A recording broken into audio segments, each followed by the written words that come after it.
9 novembre 1989. Le mur de Berlin s'effondre. Dans la partie est de la capitale allemande, il règne un mélange de liesse et d'angoisse. La nouvelle direction du Parti communiste, le SED, qui va bientôt devenir le PDS, tente vainement de reprendre la situation en main en tenant un discours qui se veut réformateur.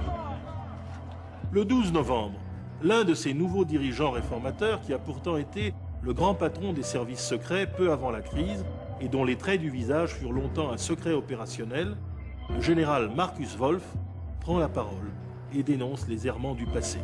Il salue la nouvelle démocratie et souhaite l'entrée de la RDA dans l'Union européenne. Il ne parlera pas bien longtemps, car ses appels à la raison vont vite être couverts par des cris de « Stasi raus », dehors la police politique. Ce sera donc sa première et sa dernière intervention publique.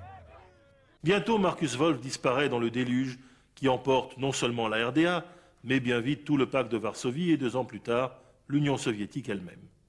Et pourtant, le paisible retraité de Berlin-Centre, qui écrit des souvenirs soigneusement distillés, garde encore, scellés dans sa seule mémoire, les détails cruciaux des manœuvres, pressions et complots qui ont directement conduit à la chute du mur. Avant que peut-être il ne nous livre entièrement au soir de sa vie le récit circonstancié de ses aventures, nous pouvons néanmoins déjà nous y préparer en mettant bout à bout tout ce que nous savons de cette histoire fascinante et complexe. Et tout d'abord, de la situation très particulière de la RDA à partir de 1985, date de l'avènement de Gorbatchev.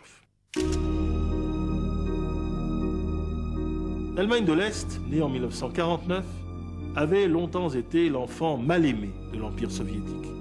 À plusieurs reprises, les dirigeants soviétiques avaient envisagé de la rendre progressivement à la République fédérale en échange d'une neutralisation complète de cette dernière. Ces fâcheuses expériences d'abandon programmé avaient fait des dirigeants est-allemands des opposants farouches à toute libéralisation du camp socialiste. Tout réformateur soviétique était tenu par eux pour un danger, et à juste titre, car tout réformateur soviétique chercherait nécessairement à se rapprocher des Européens pour mettre un terme à la guerre froide, et ceci, non moins nécessairement, ne pouvait que retentir très vite sur le statut de Berlin et de la RDA tout entière.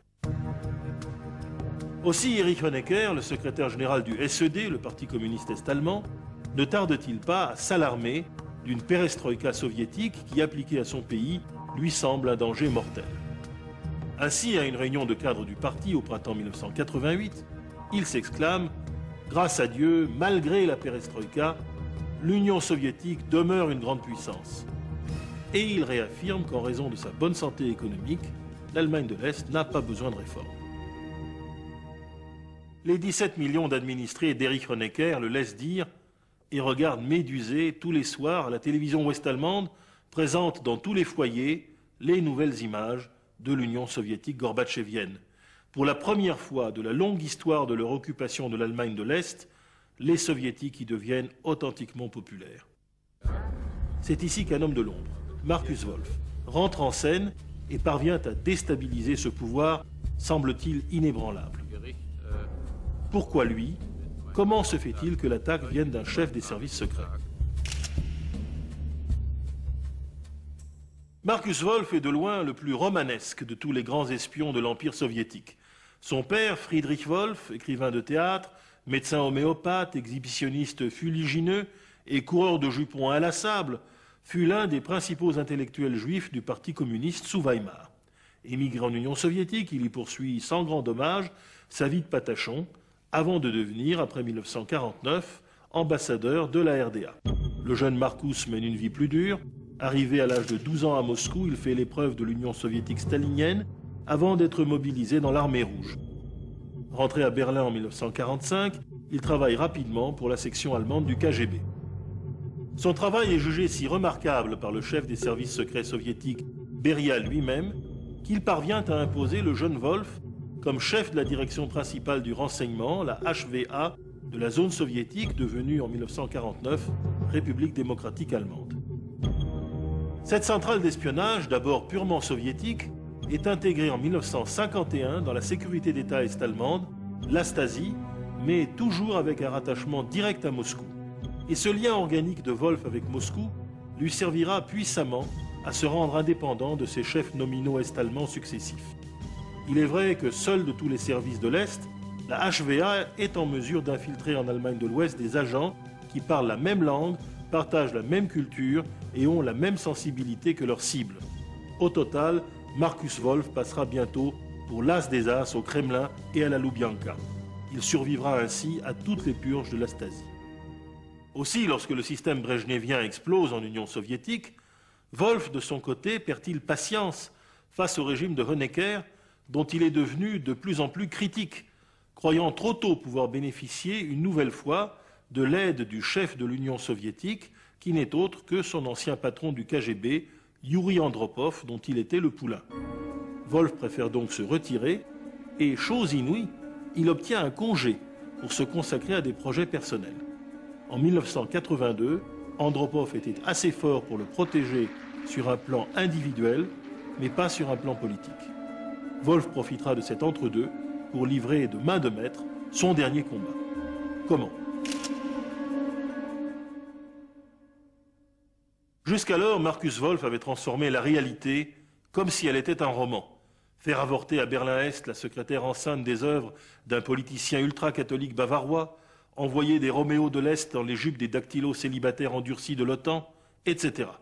Il passe désormais à l'exercice inverse. Écrire des romans pour transformer la réalité.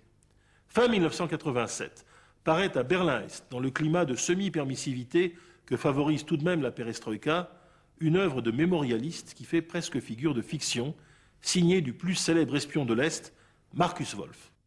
Le livre s'intitule « La Troïka » et relate l'adolescence heureuse puis déchirante de trois inséparables de l'école allemande de Moscou, deux jeunes juifs, Markus Wolf et l'américain Jimmy Fisher, et un fils de militant ouvrier berlinois, Wolfgang, dont le père sera arrêté et fusillé en 1937 par Staline. Génie de Markus Wolf, il laisse entendre que sa propre carrière de maître espion fait partie du même gâchis que celle de ses deux frères d'élection. Stalinisme et son cortège de crimes, guerre froide. Cette tragédie aurait dû, si on le lit bien, ne jamais se produire. Best-seller instantané, la parution de la Troïka, qui n'est en fait rien d'autre qu'une critique furibonde du régime est-allemand, permet ainsi à Markus Wolf de faire une tournée de conférences lectures publiques très suivies dans toute la RDA, qui chaque fois se termine par des éloges bien sentis de la perestroïka de Gorbatchev, qui sont de véritables appels à la révolte.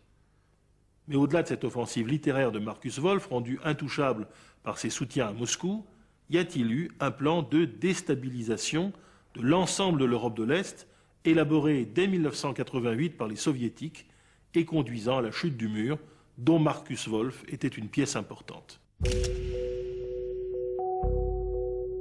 Il est un peu tôt pour tout reconstituer, mais on peut d'ores et déjà avancer des faits concordants.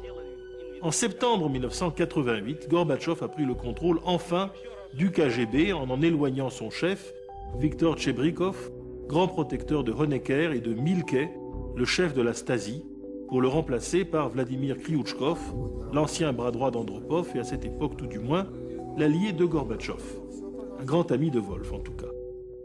Dès le printemps 1989, Kriouchkov entreprend un voyage secret en RDA où il rencontre certaines personnalités du pays, telles que le physicien Manfred von Ardenne, le von Braun de l'Est, qu'il sonde sur la possibilité d'un nouveau gouvernement ouvert à des personnalités de l'économie et de la culture. Markus Wolf y est cité nommément comme ministre des Affaires étrangères. De même, ce sont encore les soviétiques, depuis l'ambassade gigantesque qui leur sert de tour de contrôle à Berlin-Est, qui font circuler le nom du secrétaire du parti à Dresde, Hans Modrow, réputé plus libéral, comme successeur virtuel. Et c'est toujours fin 88, début 89, qu'un agent de la Stasi, Ibrahim Böhm, constitue une section est-allemande du Parti social-démocrate SPD, en prévision d'une libéralisation du régime. La suite est connue. Exode des jeunes Allemands de l'Est en septembre 89, par la frontière austro-hongroise, chute du régime Honecker le 18 octobre, et installation d'une direction d'urgence autour d'Egon-Krenz.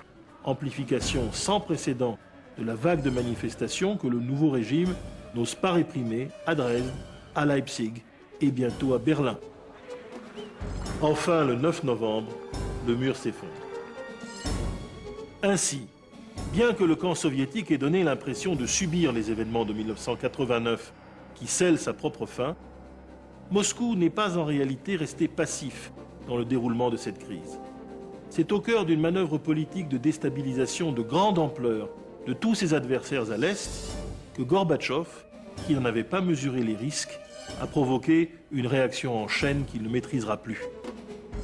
Wolf, balayé comme tout le monde par ce déluge, se réfugie à Moscou jusqu'en 91, puis rentre en Allemagne où il évitera tout de même la condamnation sans avoir livré le moindre de ses agents. Markus Wolf n'avait rien pour être l'homme par qui le mur s'écroulerait. Et puis si, tout de même. Entré dans le KGB pour y combattre les nazis et leurs amis de l'Ouest, il n'avait plus envie de devenir, sous les ordres de la brute antisémite qu'était Erich Mielke, son chef, le protecteur des terroristes de la bande Abadère et de leurs amis palestiniens qui prenaient pour cible préférée les quelques juifs qui restaient à l'Allemagne. Le contrat avait été modifié en son absence. Il faut comprendre que pour cette raison impérieuse, Markus Wolf est aujourd'hui, malgré toute sa nostalgie, un homme heureux. Heureux parce que libre, comme tous les Allemands, depuis 1989.